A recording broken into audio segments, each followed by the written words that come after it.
Ouais. On saute dans une interro, pas préparé en gros. Et là, on est devant le tableau, on se dit ça qui parle. Un exposé, il n'y a personne qui a révisé. Ladies and gentlemen, naked boys, naked girls, bienvenue dans notre nouveau concept, le Naked Talk. Je suis avec pas mal de gens aujourd'hui. Dans un premier temps, on va parler de Naked Battle. Et oui, en juin dernier, on a fait un battle hip-hop, c'était Naked.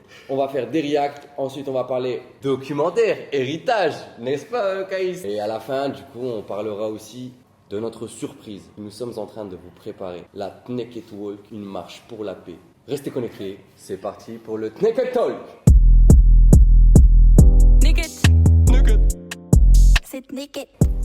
Du coup, Yatou, ça va quoi mon gars? Je vous présente Yatou Kelou, danseur, chanteur, auteur, interprète. Il est l'auteur de toute la semaine. Mais comment lutter? Faut faire du beat, Faut rester concentré. Bang, bang, Les bang. bangs. Yes. Exactement, je suis avec aussi mon Yassin. Ça va quoi Yassine? Et toi? Tranquille, Tranquillou. danseur, prof de danse à la rue de la danse. Il a été aussi le co-organisateur du Naked Battle. Ça Bang, va bang, comment? bang. Et toi? Ça Merci va, de ça l'invitation, va, c'est vrai. Uchiwazer, mon Suisse, ça va ou quoi? La boucle d'or de chez nous. Il dort chez vous, il danse chez vous. Et plus encore, ladies and gentlemen. Avec lui, à sa gauche, Caïs. Pour ceux qui le connaissent, je ne vous le présente pas. Monsieur pour la paix. On le connaît aussi pour son grand cœur et son côté sportif. Derrière ici, qui font guise de public, mais qui vont intégrer aussi la vidéo. Xaim, qui était là pour la première du Naked Talk. Et mon gars Skreez, avec qui on organise le Naked Concert pour la paix et la marche pour la paix. Parce que je ne me serais pas lancé dans cette aventure tout seul. On a ouvert les chakras. Let's go.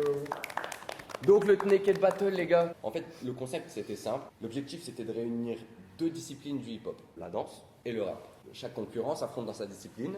Et il y a un élu, un vainqueur, qui gagne 100 balles. Tu vois, quand même, on va pas se mytho, 100 €, ça fait plaisir. Le décor, il était malade. On a fait en sorte de vous accueillir dans des conditions de fou. C'était une arène en mode botte de forme. C'était la ferme. De toute façon, vous allez voir les images tout de suite. Les images, elles sont sur YouTube. Déjà, de une, retrouvez tous les battles sur la chaîne. Naked.fr. Abonnez-vous si vous n'êtes pas abonné. Et activez la cloche. Il y a un bouton s'abonner qui va s'afficher là. 2 jours de travail pour les monteurs. Allez, 2 jours de travail pour les monteurs. Mettez-nous en commentaire toutes les phrases de youtubeurs qu'on doit dire parce qu'on les connaît pas tous. Tu connais. On est nouveau. On est novices. On rentre dans le game. Vas-y, on se mate ça. Viens, on leur dit comment on l'a organisé d'abord. Parce que l'anecdote, elle est malade, les gars. Je te laisse raconter. Il faut savoir qu'à ce moment-là, je dois organiser un battle. J'ai jamais organisé de battle de ma vie. Il s'avère que dans mes contacts, j'ai mon pote Yacine, il est chez lui. Un mec tout le temps il est en vadrouille, mais pendant 3 mois, il a décidé de rester sur Roubaix, tu vois. Du coup, il était dispo. Dispo. Il était dispo. Allô, t'es où? Disponible. Il était en vert. On s'est posé en bas de chez lui, on a tout organisé Dans en ma bas chambre. de chez lui et dans sa Dans chambre. ma chambre, gros. Ok, il a fait les contenus, les visuels pour tous les danseurs et pour tous les rappeurs. Et franchement, c'était un événement de balade. Tu te souviens un peu du décor? Mais c'était aussi une période de charbon de ouf. Parce Grave. que justement, moi je me souviens de moments où je suis passé chez Yas, il était bien tard, vraiment. Et il était là, frère, il faisait full visuel, je sais pas quoi. À savoir qu'il a jamais fait de visuel de sa life. Hein. Moi je suis arrivé, il m'a parlé de ça. Je me suis dit, c'est quoi cette histoire déjà? Depuis Qu'est-ce que quand vous me racontez? Ça, c'est quoi l'astuce des visuels? Viens, on le dit à tout le monde comme ça, il te mène pas. Rajoute juste 3 lettres après Canva. Canva.com les amis. Non, Canva Pro. Edouard, d'ailleurs, big up à Edouard. T'as payé la facture, t'es un monstre. Big up Edouard. Merci pour Canva Pro, vraiment, parce que tu nous as bien select. Ouais, j'ai raté. Tu vois, j'allais dire quelque chose. Et cette vidéo est sponsorisée par NordVPN. Non, je Ça, c'est. Elle est sponsorisée par le couvent. Jam Castagne. Elle est sponsorisée par Monsieur Voul. Elle est sponsorisée par Pour la Paix. Elle est sponsorisée par MK Limited. Elle est sponsorisée par Prism Studio. Dans VPN. On va cut au montage. Ouais, sans On est d'accord? t'inquiète. On est d'accord? Ok, vous êtes prêts? On mate quelle vidéo, les gars? Bah, moi il y a un battle que j'aimerais bien revoir. Parce que j'étais juge avec Yacine. C'est vrai que t'étais juste. En coulisses, après le battle, on a rediscuté de cette décision et tout. C'était Floyd contre Milan. Fred Milan. Gros Demi-finale. battle. Big C'était up un à demi. Floyd et Milan, d'ailleurs, au passage. C'était un demi. Moi je serais chaud de remater ce battle là. Ok. Il y a 4 danseurs dans la pièce, on va pouvoir. Comment? Vas-y, Mec. Hakim, tu veux aussi? Venez mater. Eh, c'était même pas une demi-finale, c'était une présélection. Là, en fait, normalement, on devait en prendre qu'un et les quatre, on n'arrivait pas à se décider. Enfin, on n'était pas d'accord sur les jugements. Du coup, encore un passage entre Milan et Floyd. Ce qui nous donne ce passage-là où les Et là, Apparemment, c'est le passage que... Ouais, non, cet aller-retour là déjà. Ah, il y a bien un type qui fait tout. Shoryuken. T'inquiète, mon gars, j'ai la rêve. Ah non, c'est abusé.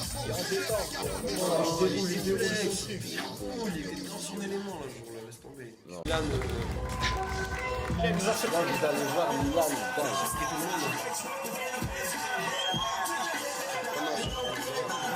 Banane.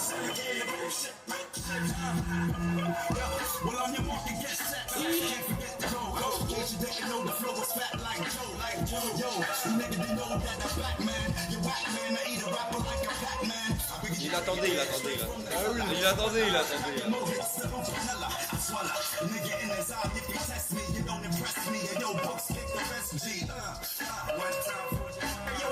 Je savais très bien où ça allait.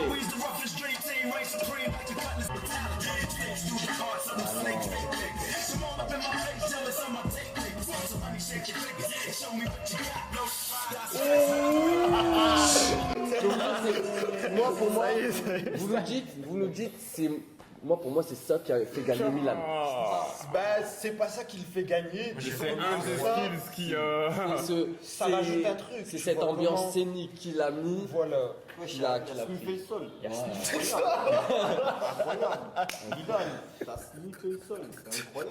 Ok, gros battle. Je vous Franchement, invite. big up à tous les danseurs qui ont dansé Naked Battle parce que en vrai c'était chaud. Merci à vous d'avoir participé, d'être venu, clairement, d'avoir participé. Vous avez joué le jeu à 100%, c'était incroyable. Vraiment. Moi, avant de clôturer ça, c'est quoi vos projets là pour la suite? C'est quoi un peu. Lâchez-nous des infos, on veut des trucs. Au moins, si tu guettes la vidéo, je te call out. Prépare-toi, il n'y a pas de date.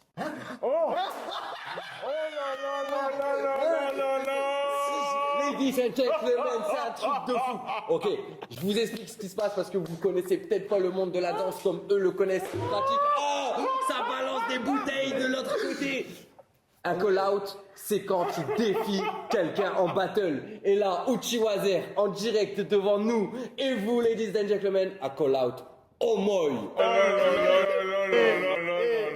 Oh punaise, le call-out, t'es un grand malade. Tu viens de le faire en direct. Non mais c'est fou, je suis complètement haut. Bref, ladies and gentlemen, on enchaîne avec une vidéo de malade. Attention, Meng il va arriver tout de suite. Hey il est sorti de nulle part, c'est MK Limited et on va mater une de ces vidéos dans lesquelles Yatsukeru, Yacine et Uchiwazer sont en train de performer. Allez, let's go.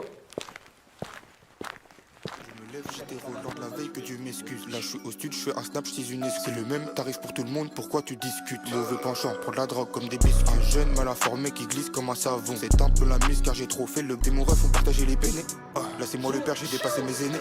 Y'a une arme et Mais pause, péné. Je fais démon ref, on partageait les pénés. Là c'est moi le père, j'ai dépassé mes aînés. Y'a une arme et le mélange plus, ça y est. Let's go. Je me lève, j'ai des relents de la veille que Dieu parle dans un parc, sur un pied, à Clifly, près de la sorte. Jim Soul, la M raconte ses Bravo les gars. Ok, merci les gars d'avoir participé. D'ailleurs, gros big up à Ikasboy, Saha, voilà la bête. Ah ouais, Casboy il a repartagé. Big up à toi. Merci, Merci d'un big up, mon ref. Ok, bon, on va finir sur ça, les gars. Merci d'avoir participé à ce plateau. Maintenant, on va passer au sujet suivant. On va parler du documentaire Héritage sur le textile à Roubaix. Naked. C'est naked. Ladies and gentlemen, on est de retour avec un nouveau plateau d'invités. Cette fois-ci, il y a Shanji, il y a Hakim et il y a Sophia. Hakim, on a shout-out juste avant. C'est le créateur de Prism Studio, une société de production. C'est ça. T'es vidéaste. Je veux dire, c'est ça à chaque fois. Donc voilà, vous aurez compris, il est souvent derrière la cam pour mes projets. Ici, Shandy, créateur, styliste, avec Sophia, ici, qui est créatrice de mode, dans la boutique Medium Rare, dans laquelle vous pourrez trouver toutes sortes de friperies, mais aussi des créations uniques qui sont faites sur place, il me semble, c'est ça? C'est exact. Medium Rare, c'est une asso avec pour but de sensibiliser tout un chacun à un mode de consommation et de production éco-responsable. Et ça via des ateliers immersifs et en travaillant en collaboration avec des artistes magnifiques tels que vous. Le but, c'est voilà, d'arriver à faire les choses ensemble. Je vous invite à aller visiter la boutique, ils sont super chaleureux, ils font des produits naked. Du coup voilà, ils sont là parce qu'on va parler héritage textile, c'est des créateurs, ça me semblait logique. Commençons par là. Pourquoi on a réalisé un documentaire sur l'héritage textile de Roubaix? Pour qu'on a créé ce docu, on a été mandaté par la MEL et Sport dans la ville, qui est une asso qui favorise l'insertion par le sport aux jeunes en décrochage scolaire. Et en fait, on est 3 entrepreneurs qui sont incubés au sein du programme EDLV. Le lien, on ne met pas le lien. On avait déjà réalisé un mini court-métrage pour eux l'année dernière. Exister, je vous mets le lien par contre. Et du coup, ils ont refait confiance sur un nouveau projet. Plus long, Plus long, plus grand. plus ambitieux, plus grand, avec des plus gros moyens et une réalisation beaucoup plus conséquente. Sur l'autre, on avait 3 jours, ici, on avait 3 mois. Donc entre l'écriture, tournage, montage, réalisation, ça a été un gros boulot. Pourquoi le textile, Caïs? Pourquoi le textile? C'était une évidence en vrai. On est roubaisien. Il fallait faire un docu qui mettait en avant le territoire de la Melle de base, donc aussi ce qu'il y a Lille, Tourcoing, Waterloo et tout. Ce qu'il y avait de commun à toutes ces villes, c'est le passé textile. Moi-même, j'étais dans le textile, marque de vêtements, donc ça m'a parlé tout de suite. Du coup, c'est vrai que c'était logique pour nous de faire un documentaire sur le textile roubaisien parce que notre ville a une richesse. Il faut savoir que la ville de Roubaix, c'était la capitale mondiale du textile. Et je vous parle pas, c'est pas du blas, c'est juste, c'est j'enjolive C'est même factuel. pas quand je dis ça, c'est factuel. Genre, faut vous dire que la reine d'Angleterre, elle est venue en France. Elle a fait 2 villes, Paris, Roubaix. C'est pas une blague par rapport au Paris-Roubaix. Hein. Elle a fait Paris-Roubaix. Bon, certes, les médias, ils nous dépeignent comme des... Des scélérats. Ouais, des scélérats. Chose que je réfute. On réfute tous ensemble. On réfute. Ok. Donc ce documentaire, c'était une manière pour nous de rendre hommage à notre belle ville. Allez, c'est parti, on se mate Ok. l'intro comme ça et Ouais, vas-y, let's go. on se remémore tout ça. Roubaix. Tu m'as vu grandir et même faire mes premiers pas. De toi, j'ai tout appris. J'ai hérité de ta diversité, de ta richesse, j'ai admiré tes qualités, tes défauts et tes singularités. Depuis petit, on me raconte ton histoire, me vantant tes mérites et ton passé si victorieux. Tac, tac, tac, ça arrive, ça arrive. Tu connais tout de moi, C'est trop mais est-ce que je te connais vraiment? Aïe, aïe, aïe. Faut s'arrêter là, le documentaire, Hop, ça va. on vous spoil pas plus, le lien sera en description. Alors, moi, j'ai une petite question à poser à nos amis créateurs. Qu'est-ce qui vous inspire? Comment vous allez chercher des nouvelles idées? De quoi vous vous nourrissez pour créer, quoi?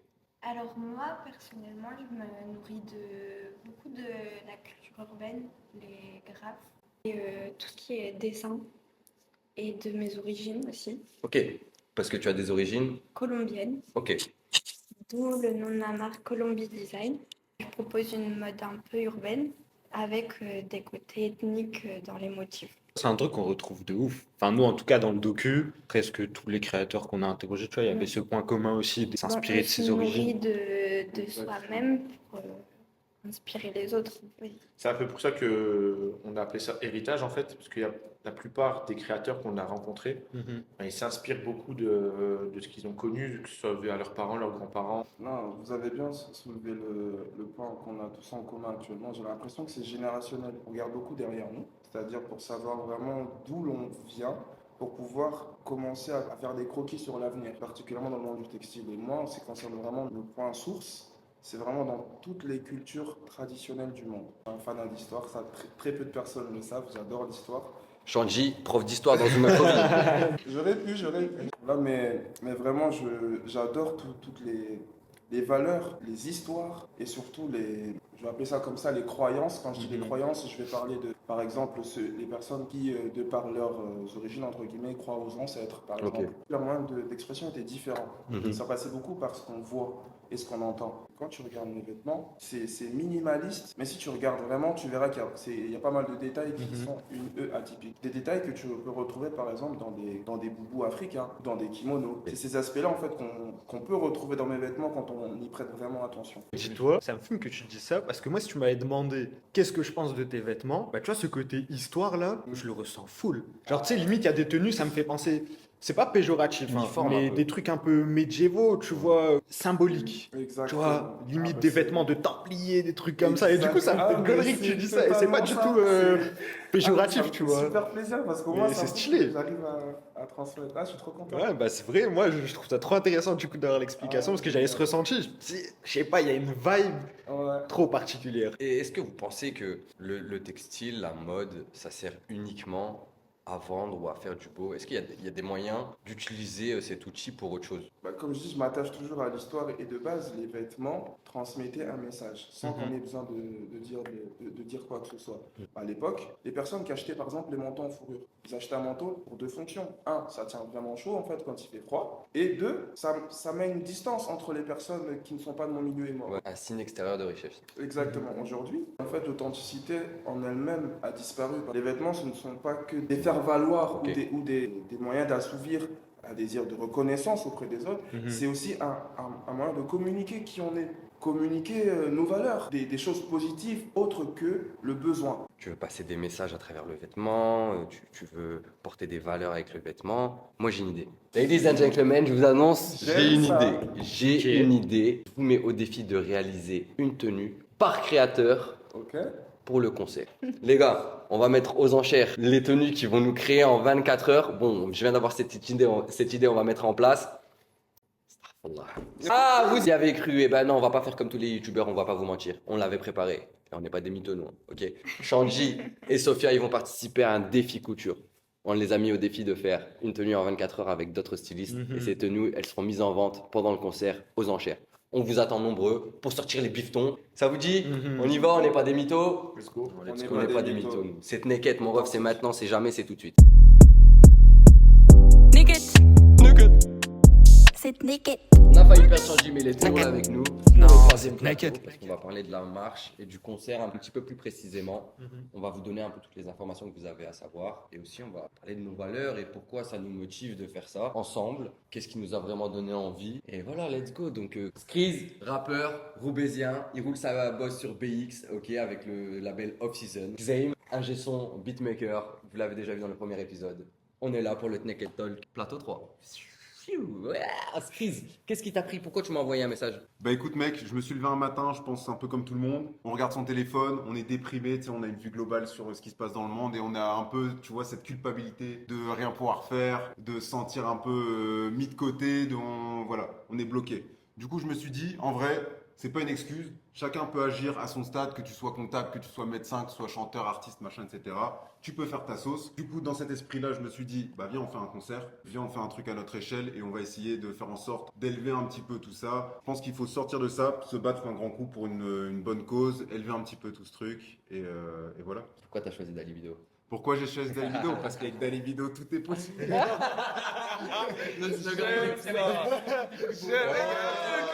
a un truc avec. Non, en vrai, je vais vous dire pourquoi pourquoi il m'a envoyé un message, parce qu'il savait très bien que j'étais sur le pas de faire une marche. En fait, tous les ans, à Roubaix, il y a une marche climat qui est organisée. Et nous, on avait décidé cette année d'intégrer la marche en formant une bande pour la paix. Donc oui, ladies and gentlemen, on aura une marche le 10 décembre. Soyez à l'heure, soyez au rendez-vous. Les amis, la marche, ça se fait à Roubaix, ici même. On va former une bande blanche, parce que le dress code de la marche, c'est blanc. Si vous soutenez la paix, vous venez en blanc. Au départ de la marche, il y aura un défilé de mode. Donc j'ai mis au défi des artistes de faire une tenue en 24 heures. La marche, elle est d'autant plus intéressante pour les Roubaisiens qu'on part de l'Apple, qui est ce qu'ils aiment appeler un QPV, et on arrive à l'Alma. Et ça nous rappelle que les conflits, ils ne sont pas juste dans les réseaux sociaux. Actuellement, à l'Alma, il y a un espèce de micro-conflit social un peu. C'est un quartier pareil qu'on peut qualifier de défavorisé ou tout ce qu'on veut. Moi, j'ai grandi là-bas. Une ambiance archi-famille et tout. C'est que des barres d'immeubles. Donc, c'est tout le monde un peu regroupé, se connaît et tout. Et là, il y a un gros plan de réhabilitation du quartier. Oui. Ils ont vidé tout le quartier. Et Et là, détruisent. voilà, ils détruisent. Sauf que ce qui se passe, c'est que les habitants ne sont pas d'accord. Et là, on a une scène improbable qui se passe à 5 minutes de chez nous. C'est que toute l'Alma est barricadée. Vous avez vu le film Banlieue 13 ou pas? Eh, les gars, à l'Alma, c'est Banlieue 13. C'est-à-dire qu'il y a des drones qui surveillent Là, il y a un chantier. Il y a des drones qui surveillent le chantier. Il y a des murs de béton tout autour des bâtiments qui sont en cours de travaux. Et tu as les habitants de l'Alma qui se battent. C'est injuste parce qu'il y a des histoires, tu vois, qui ont été faites là-bas. Tu as des générations et des générations dans ce quartier. Comme si là, maintenant, on te dit, t'habites plus ici, mais va ailleurs. Le 10 décembre, t'es un Roubaisien si tu viens à la marche. T'es pas venu à la marche pour la paix. T'es pas un Roubaisien. T'es pas un Roubaisien, mon frère. En tout cas, c'est sûr, t'es pas un naked T'es boy, pas man. un naked boy. Ça, c'est sûr. Le Ça, 10 c'est sûr. décembre, faut faire un truc historique pour Roubaix. Donc, partage cette vidéo. Appelle ton cousin, ta tante, ton chien, ton chat, ramène qui tu veux. Faut faire un truc Let's historique. Ça go. va être mais quel. Venez marcher. En plus, Les grandes choses commencent par un petit pas, et c'est un petit pas pour l'homme, mais un grand pas pour l'humanité. Il y en a d'autres? Oui, oui, c'est un t'inquiète pas, vas-y. Du génie. Ok. Du coup, voilà, on vous a dit qu'il y aurait des tenues. Ces tenues, elles seront mises en vente aux enchères au concert du 14 qui se passe au couvent. Pas d'excuses, là on prévient un petit peu à l'avance. Quand même. On va inviter des guests, il y aura des DJ sets, il y aura de la bière, il y aura des tenues aux enchères, il y aura une cagnotte. yes sir. Voilà, vous pourrez vous faire bonne conscience tout en profitant d'un concert qui sera naked. Mais le plus important, c'est la cagnotte qu'on va mettre en place. L'objectif, c'est de récolter un maximum de fonds pour parrainer des orphelins de guerre. On va essayer d'aller en Afrique, au Moyen-Orient, en Asie. On va essayer d'aller partout parce qu'on n'a pas l'impression qu'il y a un combat plus important que l'autre. Faut pas hiérarchiser les combats. Faut pas hiérarchiser les combats. Ok. Merci monsieur. Ouais. Merci monsieur. Merci monsieur. BFM, vous êtes engagé. On est tous là pour militer et lutter pour une cause, la paix. D'accord, ladies and gentlemen. J'ai l'impression qu'on peut clôturer sur ça. Vous aviez quelque chose? On a tout dit. On a tout dit. Le 10 décembre, tu viens, tu marches.